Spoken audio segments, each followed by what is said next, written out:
Welcome back to the BJack 70 show. I'm your host Brandon Jackson, and it's Friday. It's time for Brandon's bets.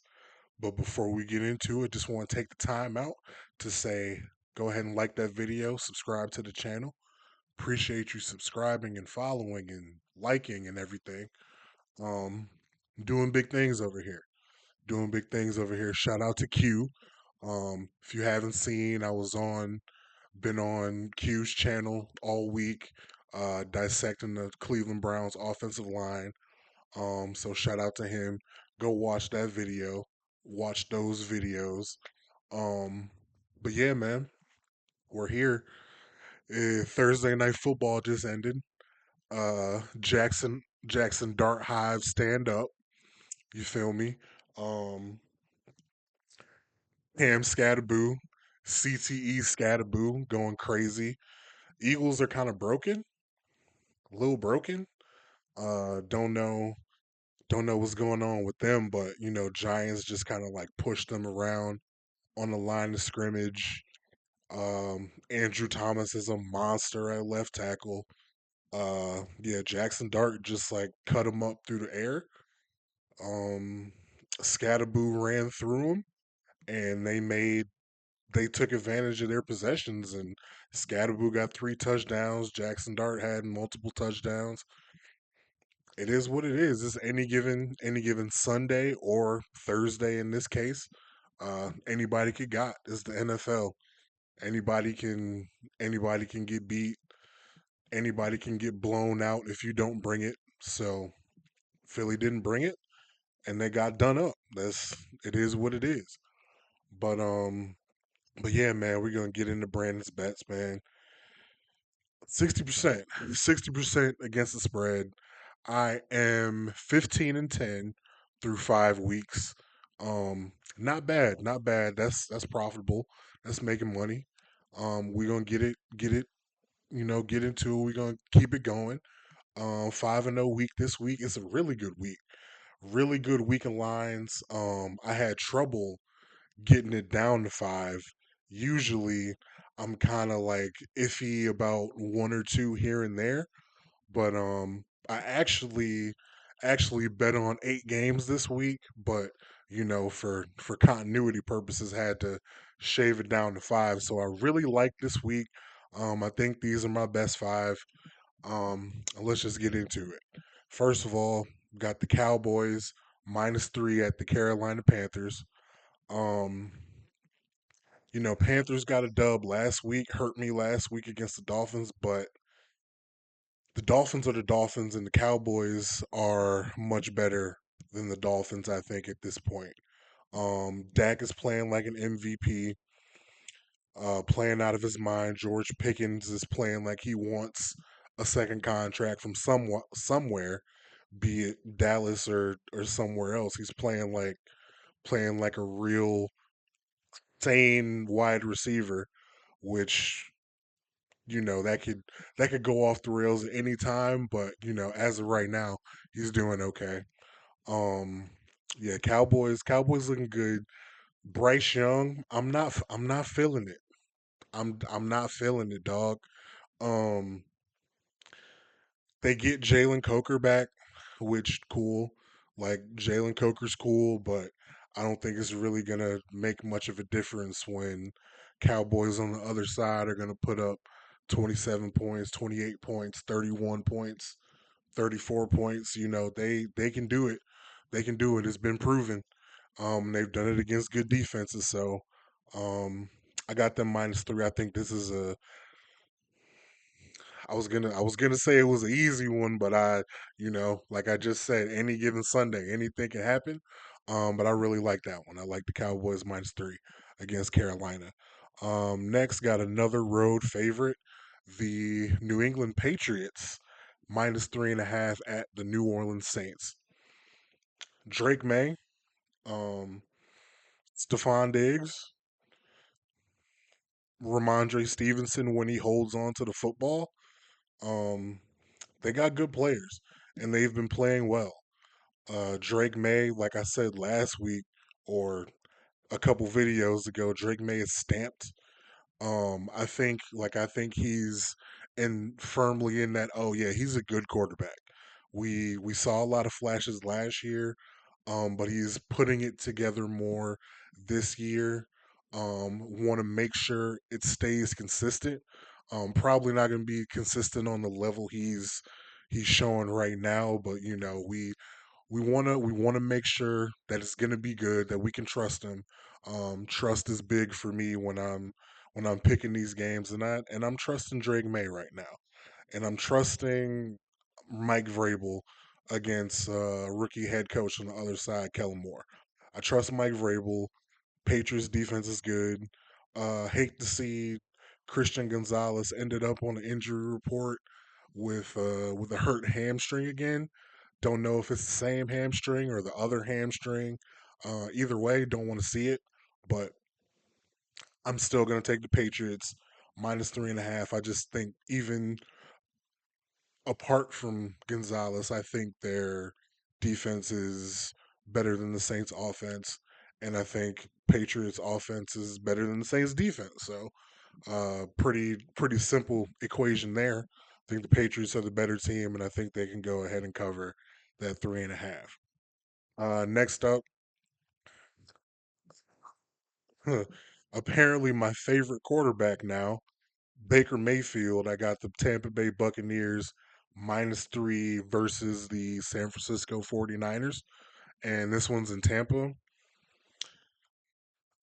San Francisco has been on a run. They're 4-1, all kinds of injuries. Christian McCaffrey playing like the best running back in the NFL again, but Brock Purdy's still hurt. Ricky Pearsall hasn't practiced. Jawan Jennings is still hurt, hasn't practiced. Um, really, George Kittle's not going to be back this week. They're talking about next week for George Kittle. Matt Jones has been playing well. He's been playing well. I don't believe it. I don't believe it, and I could be wrong. I mean, I watched him last Thursday ball out. So it can be done, but I don't trust him. Plus, going against the Tampa Bay Bucks, Baker, Baker is the MVP if we shut the league down right now. If the season ended today, Baker Mayfield is your 2025 MVP. Nothing I can do about it. He's playing out of his mind. This team is playing well. Emeka Ibuka, damn near, top 10, top 8, top 5 receiver already out the gate. Chris Godwin, you want to see him get a little bit better, but the team is playing well. No Bookie Irvin, don't matter. They can still win. They can come back. They're going to be in it. And this Bucks team has won by a field goal every one of their wins, maybe, I think. If not a field goal, a touchdown. A touchdown at the end. So every one of their wins has been in comeback fashion. I'm hoping that this one doesn't have to be in comeback fashion, that they can just get out to a lead and they can keep it because they're coming after Mac Jones and they're getting the ball out of his hands and they're making him turn it over. Um, I think that could happen. I think the Bucks are good enough to do that. But the Niners are 4-1. It might be, is it a Linsanity run at 4-1? Who knows? Guess we'll see. But got the Bucks -3.5 at home against the 49ers. I'm doing it again. I cannot stop betting this team. I got the Kansas City Chiefs -2.5 against the Detroit Lions. I can't stop myself. I can't stop myself from doing it, and I can't stop myself from telling you guys to do it. They have Patrick Mahomes, man. Like, what else do you want me to do? These line, like, it's a field goal. Like, if they win by a field goal, they win. They got Patrick Mahomes, and I know they didn't win on Monday. I know that. I understand that. But there's a lot of mistakes. The offense is still good. Like, the offense is good again. Xavier Worthy didn't practice on Wednesday or Thursday. I'm a little shook about that, but This game is probably going to be a shootout. It's probably going to be back and forth. I trust Patrick Mahomes in that situation.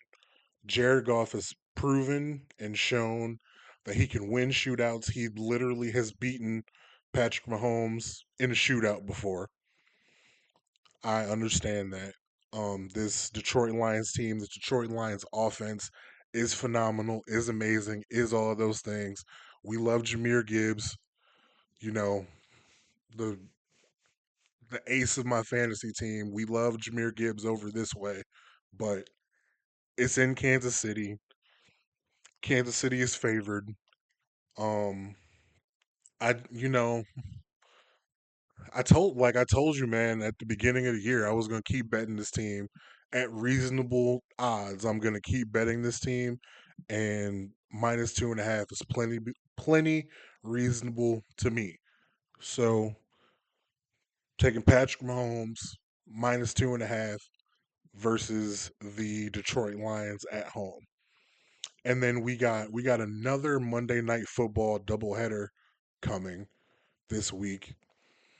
And I thought long and hard because I almost took, well, I did bet it, but it isn't one of my top five bets. The Buffalo Bills -4.5 at the Falcons. I took it. I didn't know which one I wanted to give to you guys, to put on the screen, to put, to make it official, for my record. But I'm not doing that one. I'm taking the other game, the home favorites, the Washington Commanders, -4.5 against the Chicago Bears. Chicago coming off a bye. Offense, I still don't know if they're good or not, if Caleb is any good or not. I really am not sure, but they did win their last game, I believe. Bye weeks this early in the year, I feel like makes it feel like they played so long ago. Feels like they played a month ago, but it's only been a couple weeks. So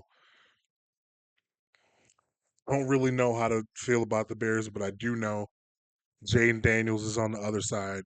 Jaden Daniels is going to start this football game, playing this football game, and I know he's going to put points on the board. Why? Because that's just what he does. Top five quarterback, top four quarterback in this league, Jaden Daniels. I believe in him. Slowed down by the injury or not, doesn't matter. Putting points on the board, making sure his team wins, putting teams on his back. I'm taking him -4.5 against the Bears. I think this is going to be a fun game. I think that also might be a high scoring game, but either way, I'm going to be excited about it, excited to watch it. I think I'll be right. I wouldn't tell you guys otherwise to go ahead and bet this if I didn't think I was going to be right, but you know, we'll see. We'll see what happens. It's any given Sunday, any given Thursday, any given Monday. We'll see how it goes. Either way, I'll be back to talk about it. I'll be accountable. Um, but that is Brandon's bets for this week. Now we got some other stuff to talk about. I already talked about Joe Flacco going to Cincinnati.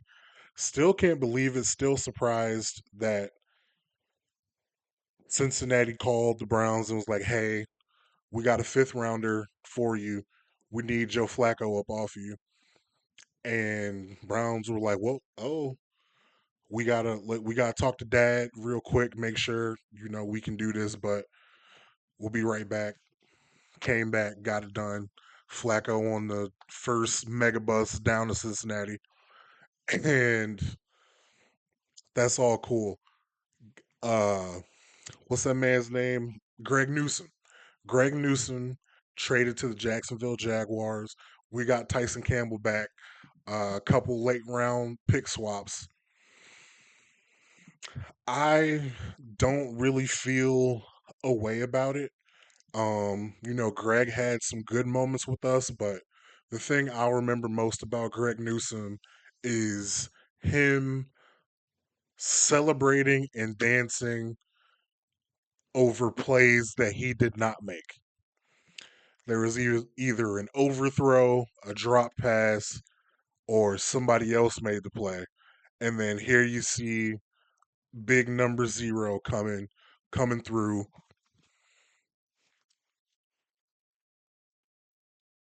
giving signals, doing the TikTok dances, doing all that. And that's what I remember most about him. I thank him for being a Cleveland Brown. He did well while he was here for the most part. Mostly favorable opinion about his play, but I'm not terribly sad to see him go. Got Tyson Campbell back. Hopefully, hopefully it works out. We weren't going to pay Greg. We got somebody back in under contract. See if he can play up to the standard that Jacksonville thought he could play up to. Um, People on Twitter are saying that he's a better fit for our defense. So, or he at least wasn't a fit with Jacksonville's defense. So hopefully he can be a fit here. So hopefully that'll work out. But shout out to Greg. Good luck down there. Um, yeah. So there's that. But what I really want to talk about, and what the rest of the whole entire world, it seems like, is talking about, Shador Sanders, um, and QB2 gate. Feels like what I hoped wasn't gonna come true is gonna come true, and that's Shador Sanders not gonna be not gonna be active on game day, not gonna be your team's quarterback two, backup, or whatever. Gonna still be quarterback three, gonna still be the emergency QB, and Bailey Zappi's gonna get called up to the active roster to be quarterback number two against the Pittsburgh Steelers.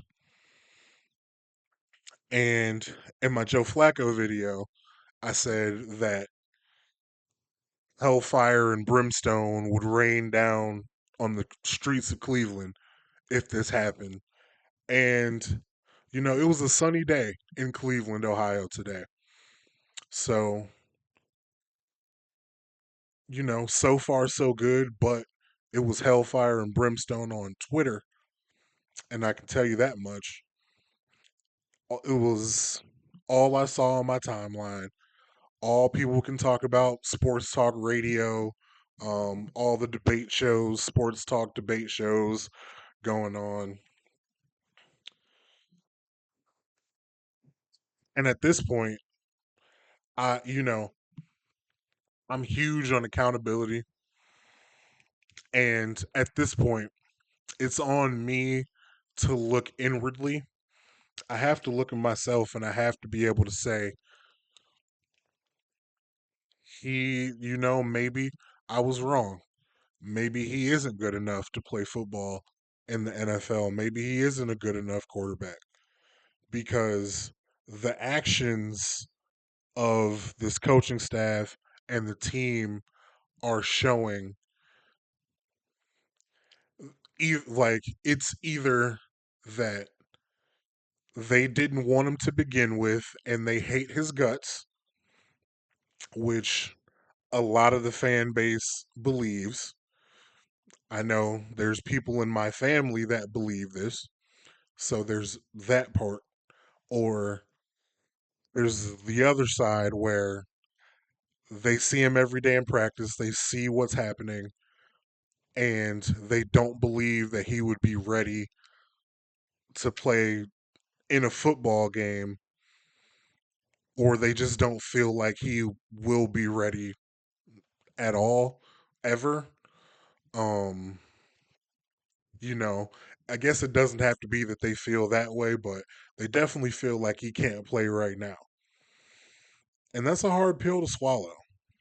Um, because I on this channel was one of the main people that was championing Shador Sanders. You had Deion Sanders, you had Deion Sanders Jr., and then it was me on the internet praising Shador Sanders. So for me to be coming on here and saying that he just really might not be ready or he might not be good enough to do it is hard. And I don't like it. I don't like saying it. I don't want to be wrong. I want one of my favorite college players to be the quarterback of, unfortunately, my favorite NFL team. But it doesn't seem like it was in the cards. It was always, I mean, if we're being real, it was always a long shot with him being a fifth round pick anyway. And I almost feel like what was the point of doing this at the beginning anyway? But that's what the benefit of hindsight. At the time, I truly believed he was a better quarterback than Dylan Gabriel and would be a better NFL quarterback than Dylan Gabriel. But at least as it stands right now in October 2025, that's not the case. So I got to live with it. I got to deal with it. But I'm holding out hope. He hasn't gotten into a game yet. We don't know. We still officially don't know who's going to be quarterback two, but it all seems everybody's insinuating that it's going to be Bailey Zappi as quarterback two, Shador emergency QB3.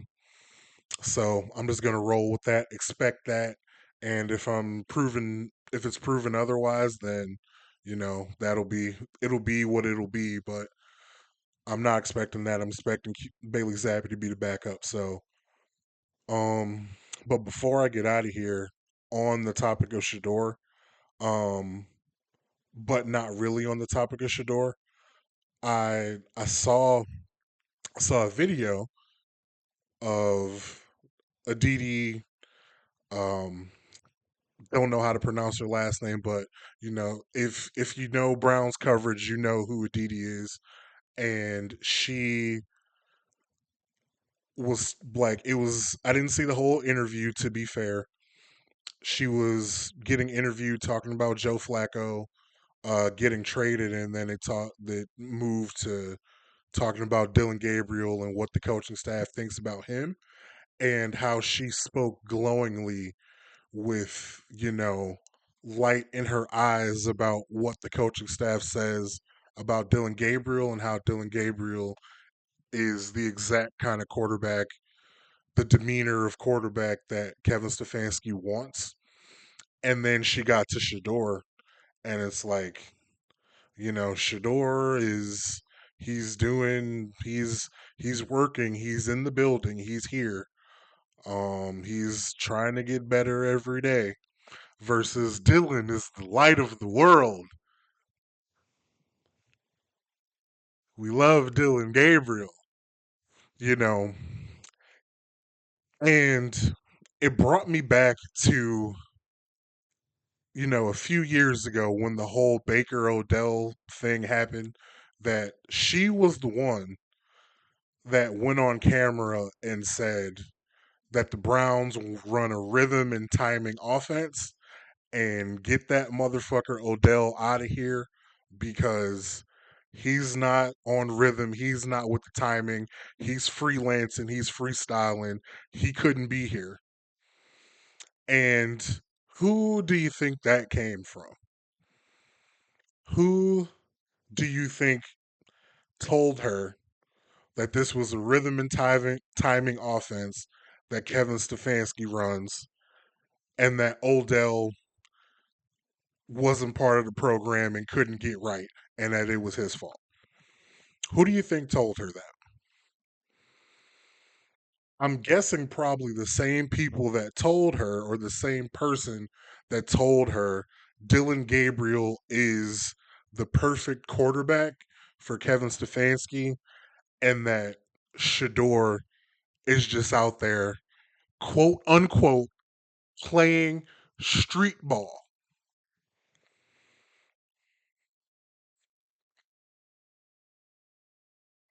The same person that told her Dylan Gabriel is smart, intelligent, instinctual, knows how to make the right play, has the perfect demeanor for a quarterback in a Kevin Stefanski offense. And Shador is back there playing street ball. Playing street ball. Who do you think told her that? Who do you think told her that? So I'm not gonna say anything. I'm gonna let you sit with sit with that. Matter of fact, hold on. I'm gonna get it for you, and I'm gonna let you see it for yourself. Hold on. I can tell you, Kevin Stefanski loves Dylan Gabriel for all the reasons you just said. He is a very, very smart, heady player. He is in that film room. He studies exceptionally. You tell him one thing once, and he doesn't make a mistake twice. He is all the things personality wise that Kevin Stefanski wants out of a quarterback. And just like you said, he's not playing street ball. He's not sitting there just trying to see what can open up downfield. What can I possibly create? He goes through his progressions extremely well and extremely efficiently. Now, Shadur, he's got a great magnetism to who he is. He's got a lot of growing to do, and he has admitted that. He is working towards that. He is getting better, but what he ran at Colorado is not necessarily what Kevin Stefanski is looking to run right now. And so there's certainly still a lot of growth that he needs to do, both in the playbook, on the field, and even off the field. We saw the miming in the locker room a week ago. I don't think that this is a statement that he is one snap away from going in. This is Dylan Gabriel's team right now. Mhm. He does not need to look over his shoulder. The Browns want to see progress out of him. And yes, there's more opportunity for Shadur to continue to keep getting better as he has all year.